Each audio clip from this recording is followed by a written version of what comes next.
गुरुभ्यो नमो नमः।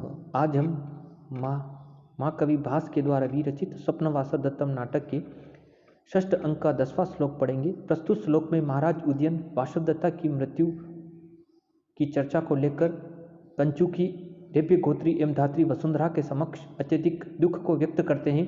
तब कंचू की रेव्य गोत्री महाराज उदयन को धैर्य बंधाते हुए क्या कहता है, उसी का उल्लेख महाकवि भास ने उक्त श्लोक में किया है। उक्त श्लोक में लोक व्यवहार की चर्चा को बताया गया है और जीवन और मरण किस तरह से वन में उगने वाली घास के समान होते हैं, इसको दृष्टांत अलंकार के माध्यम से महाकवि भास ने प्रकट किया है। मैं श्लोक का वाचन करता हूँ, तत्पश्चात हम इसके अर्थ को देखेंगे। कंचू की रेव्य गोत्री की वाणी को उद्घाटित कर महाकवि भास क्या कह रहे हैं।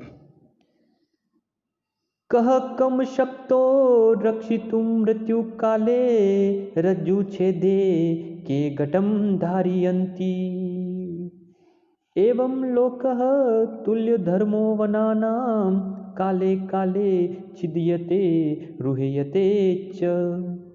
क्या कह रहे महाकवि भास। कह कम शक्तो रक्षितुं मृत्यु काले रज्जु छेदे के घटम धारयन्ति एवं लोकः तुल्य धर्मो वनानां काले काले छिद्यते रुह्यते च। उक्त श्लोक का अन्वय इस तरह से होगा।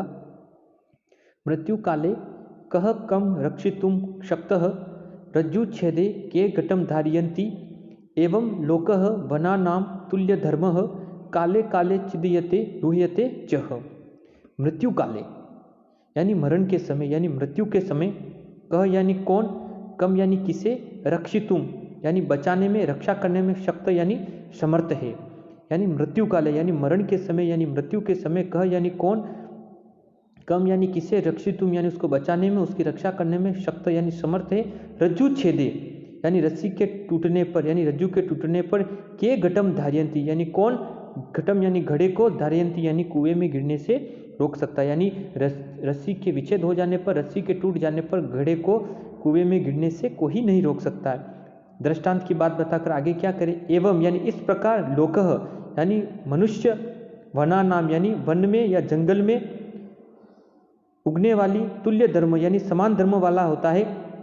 यानी जो मनुष्य है उसका जीवन भी जंगल में उगने वाली उस घास के समान होता है, वन के समान होता है, जो काले काले छिद्यते यानी जो समय समय पर जिसको काटा जाता है, और रुह्यते यानी पुनः उत्पन्न हो जाता है। यानी कहने का तात्पर्य यह है कि दृष्टांत अलंकार के माध्यम से महाकवि भास ये बताना चाहते हैं कि मानव जीवन जो होता है वह जन्म मृत्यु के चक्र में फंसा हुआ रहता है। मानव का जन्म होता है और उसकी मृत्यु होती है। जिस प्रकार वन में उगने वाली घास को बार बार काटा जाता है और घास पुनः उग जाती है, उसी प्रकार मनुष्य के अपने कर्मों के अनुसार उसका भी जन्म और मरण की जो प्रक्रिया है निरंतर चलती रहती है। इस तरह से रेव्य गोत्री कंचू की महाराज उदयन को धैर्य बंधाते हुए कह रहा है, महाराज आप चिंता व्यक्त मत करिए। वासवदत्ता की जो मृत्यु है यह तो जीवन, मनुष्य का एक लौकिक व्यवहार है। जीवन और मृत्यु का जो चक्र है वह निरंतर चलता रहता है और रथ चक्र की भांति चलता है। जिस तरह से वन में उगने वाली घास काटी जाती है और उसको पुनः उत्पन्न हो जाती है, उसी प्रकार से मानव का जो जीवन है वह भी इसी प्रकार से इस परिधि में बंधा हुआ है।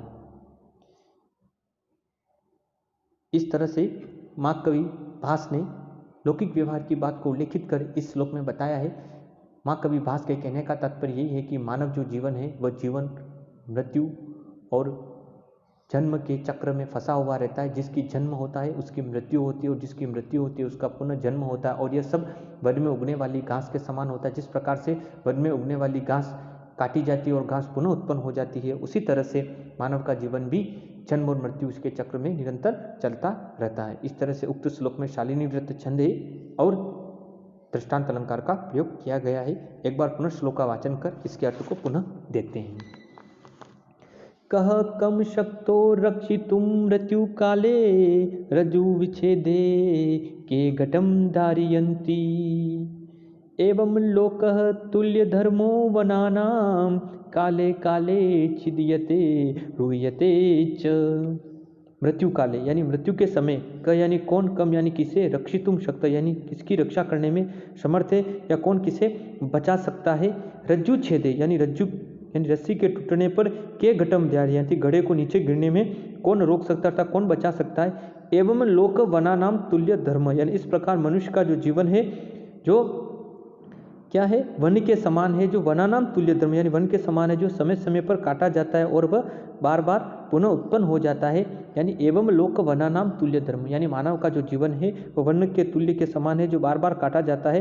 काले काले छीद्यते, यानी बार बार काटा जाता है और पुनः उत्पन्न हो जाता है। उसी प्रकार से मनुष्य भी बार बार जन्म लेता है और फिर उसकी मृत्यु हो जाती है। इस तरह से मानव का जो चक्र है वह जन्म और मृत्यु के चक्र में निरंतर चलता रहता है। इसीलिए आपको ज़्यादा दुखी नहीं हो। इस तरह से ऋभृग गोत्री कंचुकी महाराज उदयन को धैर्य बंधाते हुए कहते हैं कि तो ये लोक व्यवहार है, जिसका जन्म होता है उसकी मृत्यु होती है, और जिसकी मृत्यु होती है उसका पुनः जन्म होता है।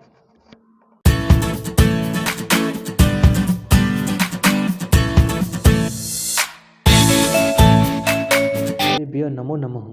आज हम माँ कवि भास के द्वारा विरचित स्वप्नवासोत्तम नाटक के 6ठ अंक का 11वां श्लोक पढ़ेंगे। प्रस्तुत श्लोक में प्रद्योत के यहाँ से प्रेषित ऋभृग गोत्री कंचुकी और धाय माता वसुंधरा के समक्ष महाराज उदयन पार्षदत्ता को स्मरण कर उसकी याद करते हुए अपने मनोभावों को अभिव्यक्त कर बता रहे हैं कि मैं वासवदत्ता को जन्म जन्मांतर तक नहीं भूल सकता हूँ।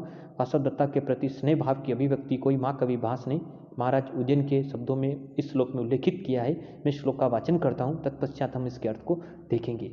महाराज उदयन की वाणी को उद्घाटित कर माँ कवि भास क्या कह रहे हैं, मैं श्लोक का वाचन करता हूँ। महासेनस्य दुहिता शिष्या देवी च मे प्रिया कथं शान मया शक्या शमितुं देह अंतरेषु अपि। क्या कह रहे हैं महाराज उदयन? महासेनस्य दुहिता शिष्या देवी च मे प्रिया कथं शान मया शक्या शमितुं देह अंतरेषु अपि।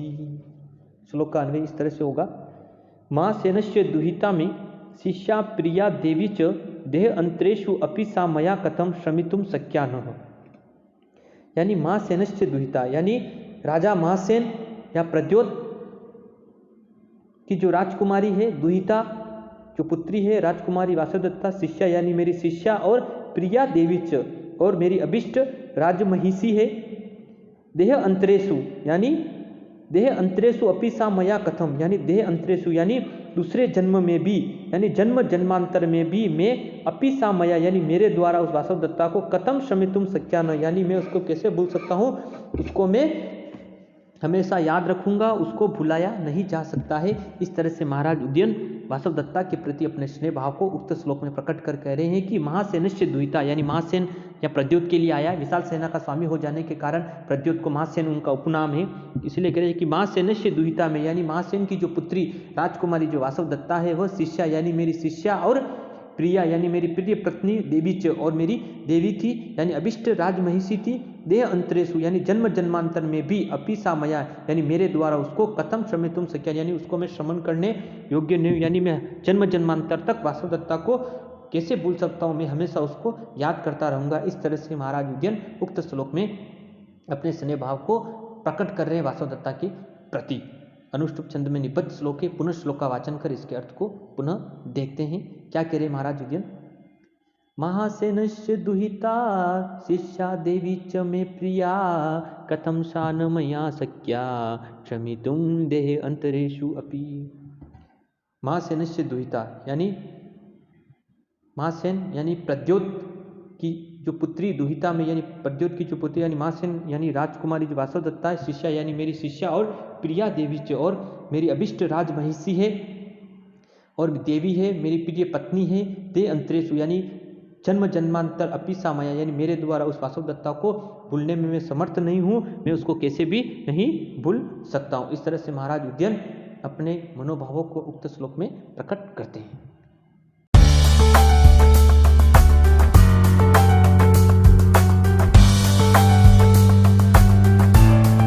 नमो नमः। आज हम माँ कवि भास के द्वारा विरचित स्वप्नवासोत्तम नाटक के 6ठ अंक का 12वां श्लोक पढ़ेंगे। प्रस्तुत श्लोक में महाराज उदयन अपनी सास अंगारवती का जो संदेश ऋभृग गोत्री कंचुकी और धाय माता वसुंधरा लेकर आए हुए हैं, तो अपनी सास के संदेश को सुनकर अब महाराज उदयन अपनी प्रतिक्रिया व्यक्त करते हैं। उसी प्रतिक्रिया का उल्लेख उक्त श्लोक में किया गया है। मैं श्लोक का वाचन करता हूँ, तत्पश्चात हम इसके अर्थ को देखेंगे। महाराज उदयन की वाणी को उद्घाटित कर मां कवि भास क्या कह रहे हैं? अनुष्टुप छंद में निपत श्लोक है, क्या कह रहे हैं? वाक्यम एतत् प्रियतरम राज्य लाभ शतात अपि अपराध देशु अपि स्नेहो यत अस्मासु न विस्मितः। क्या कह रहे महाराज उदयन? वाक्यम एतत् प्रियतरम राज्य लाभ शतात अपि अपराध द्वेष अपि स्नेहो यत अस्मासु न विस्मितः। वाक्यम एतत् प्रियतमरम वाक्यम एतत् प्रियतरम राज्य लाभ शतात अपि अपराध द्वेष अपि स्नेहो यत अस्मासु न विस्मितः। उक्त श्लोक का अन्वय इस तरह से होगा, एतत् वाक्यम राज्य लाभ शतात अपि प्रियतरम यत अपराध द्वेषु अपि अस्मासु स्नेह न विस्मितः। एतत् वाक्य यानी ये जो वाक्य हैं, यानी महारानी अंगारवती का जो ये संदेश जो बताया गया है, यानी ये वाक्य महाराज उज्जैन कह रहे राज्य लाभ शतात, लाभ शतात का हजारों सैकड़ों राज्य लाभ यानी सैकड़ों राज्य प्राप्ति अपि यानी से भी प्रियतरम यानी अधिक प्रिय है, क्योंकि यत अपराध द्वेषु यानी मेरे अपराधी होने पर भी अस्मासु यानी उन्होंने स्नेह न विस्मित यानी मेरे प्रति उन्होंने अपने स्नेह भाव को नहीं बुलाया है। कहने का तात्पर्य है कि मेरे अपराधी होने पर भी उन्होंने मेरे प्रति पूर्ववत स्नेह भाव को रखा है, वे पूर्ववत मुझसे स्नेह करती। इस तरह से महाराज उदयन अपनी सास अंगारवती के प्रति अपने स्नेह भाव को अभिव्यक्त करें कि क्या कह रहे हैं कि एतत् वाक्यम यानी जो कुशल संदेश मेरी सास अंगारवती ने जो प्रेषित किया है वह राज्य लाभ शतात यानी सैकड़ों राज्य प्राप्ति से भी अति प्रियतम यानी उससे भी अधिक प्रिय है, क्योंकि यत अपराधेषु क्योंकि मेरे अपराधी होने पर भी अस्मासु यानी उन्होंने स्नेह विस्मित यानी उन्होंने मेरे प्रति अपने स्नेह भाव को नहीं बुलाया है, ये पूर्ववत मेरे से स्नेह भाव रखती। कहने का तात्पर्य है कि मैंने उनकी पुत्री वासवदत्ता की रक्षा नहीं की और उसको अग्नि में जलने से नहीं बचा पाया, उसकी मृत्यु होने के पश्चात भी उन्होंने मेरे प्रति इतने अच्छा स्नेह भाव रखा है कि जो सैकड़ों राज्य की प्राप्ति हो जाए लेकिन फिर भी वो स्नेह भाव उससे कहीं बढ़कर है। इस तरह से महाराज उदयन अपने सास अंगारवती के प्रति अपने मनोभावों को उक्त श्लोक में अभिव्यक्त करते हैं। पुनः श्लोक का वाचन कर इसके अर्थ को एक बार पुनः देखते हैं। वाक्यम एतत् प्रियतरम राज्य लाभ शतात अपि अपराध द्वेष अपि स्नेहो यत अस्मासु न विस्मितः।